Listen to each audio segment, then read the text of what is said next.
मैंने आपको कल जीएस जीके करंट अफेयर्स की फर्स्ट क्लास दी थी। आज है क्लास नंबर 2 और दावा करती हूँ पूरे यूट्यूब पर आपको इस तरीके की क्लास देखने को बिल्कुल नहीं मिलेगी। यहाँ पर ऑब्जेक्टिव नहीं है, व्याख्या के सहित आपको यहाँ पर क्वेश्चन मिलेंगे जो आपके प्री के साथ साथ मेंस की भी तैयारी कराते हैं, यानी कि आपकी राइटिंग स्किल को भी बढ़ाएंगे, साथ ही साथ आपको क्वेश्चन लिखने की आदत भी हो जाएगी।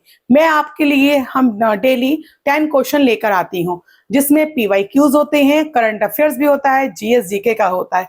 इससे ज्यादा आपको कहीं और पढ़ने की जरूरत भी नहीं है।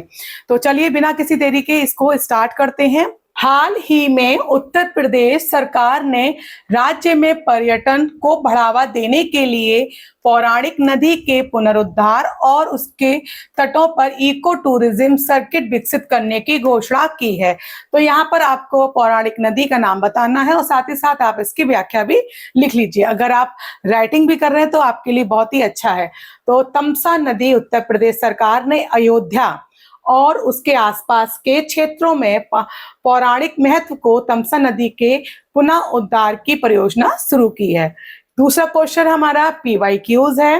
राष्ट्रीय कांग्रेस आईएनसी ने संपूर्ण स्वराज कंप्लीट इंडिपेंडेंस का प्रस्ताव औपचारिक रूप से पारित किया था।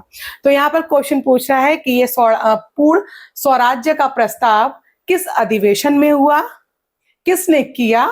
तो ये हम इसकी व्याख्या भी लिखेंगे तो ये हमें लॉन्ग टाइम तक याद रहेगा। अगर आप मेंस की प्रिपरेशन कर रहे हो, जीआईसी मेंस की, तो आप इस तरह क्वेश्चन देखने को मिलते भी हैं।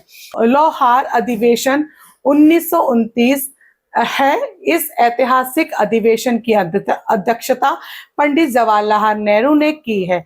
इस अधिवेशन में 31 दिसंबर 1929 को रावी नदी के तट पर तिरंगा झंडा फहराया गया। एक क्वेश्चन ये है कि किस अधिवेशन में रावी नदी के तट पर तिरंगा फहराया गया। तो आपका आंसर होगा 31 दिसंबर 1929 में लौहार अधिवेशन के अध्यक्षता में पंडित जवाहरलाल नेहरू ने रावी नदी के तट पर तिरंगा झंडा फहराया। और 26 जनवरी 1930 को पहला स्वाधीनता दिवस मनाने का निर्णय लिया गया। भारत का कौन सा राज्य वर्तमान में देश में कुल इलेक्ट्रिकल व्हीकल पंजीकरण रजिस्ट्रेशन के मामले में शीर्ष स्थान पर है।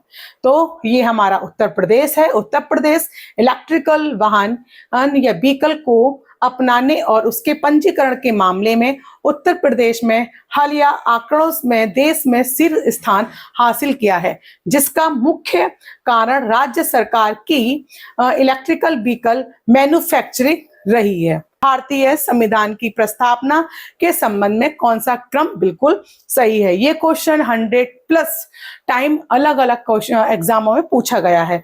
तो सार्वभौमिक, संप्रभुत्व, समाजवादी, धर्मनिरपेक्ष, लोकतांत्रिक, गणराज्य, ये इसका सही क्रम है। संविधान की प्रस्तावना के अनुसार भारत का स्वरूप, भारत के लोग, भारत को एक संपूर्ण प्रभुत्व संपन्न, सोवरेन, समाजवादी, सोशलिस्ट, धर्मनिरपेक्ष, सेक्युलर, लोकतांत्रिक, गणराज्य, डेमोक्रेटिक रिपब्लिक बनाने के लिए है। कौन सी पर्वत श्रेणी ट्रांस हिमालय क्षेत्र का हिस्सा नहीं है। तो ये हमारा भौगोलिक दृष्टि से लिया गया है, यानी कि भूगोल का पार्ट है। तो पीर पंजाला ट्रांस हिमालय का हिस्सा ना होकर लघु तथा मध्य हिमालय का सबसे बड़ा भाग है, जो कि जम्मू कश्मीर और हिमाचल प्रदेश में फैला है, जबकि काराकोरम, लद्दाख और जसकार तीनों ट्रांस हिमालय तिब्बत हिमालय के अंतर्गत आते हैं।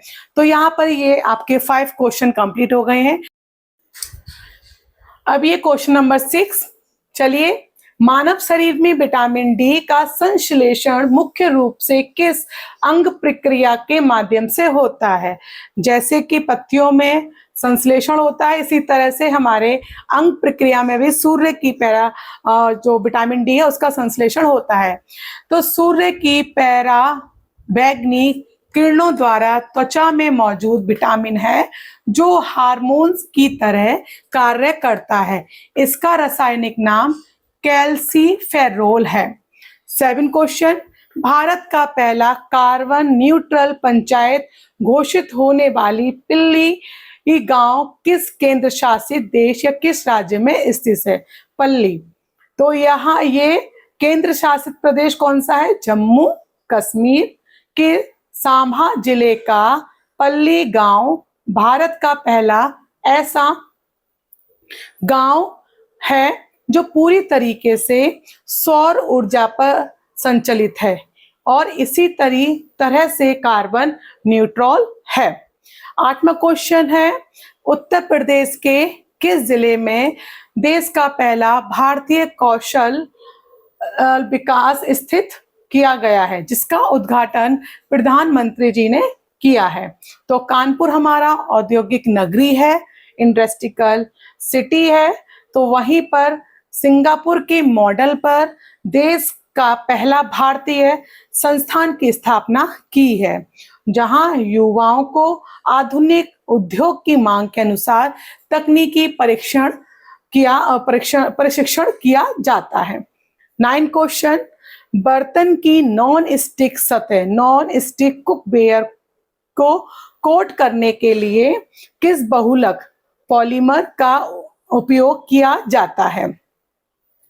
टेफ्लॉन। टेफ्लॉन एक फ्लोरोप्लास्टिक है जो अत्यधिक ऊष्मा प्रतिरोधी होता है और इस पर पानी या तेल नहीं चिपकता है। नंबर 10, हाल ही चर्चा में रहा ब्रिक्स संगठन का नामकरण या विस्तार होने के बाद 2026 तक इसने कुल कितने पूर्ण सदस्य शामिल हो चुके हैं? तो इसमें 10 सदस्य हैं।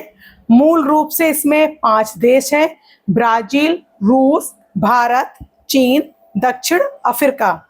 लेकिन विस्तार के बाद मिस्र, ईरान, यूएई, इथोपिया और सऊदी अरब को जोड़ने से अब इसमें कुल 10 स्थायी सदस्य देश शामिल हुए हैं।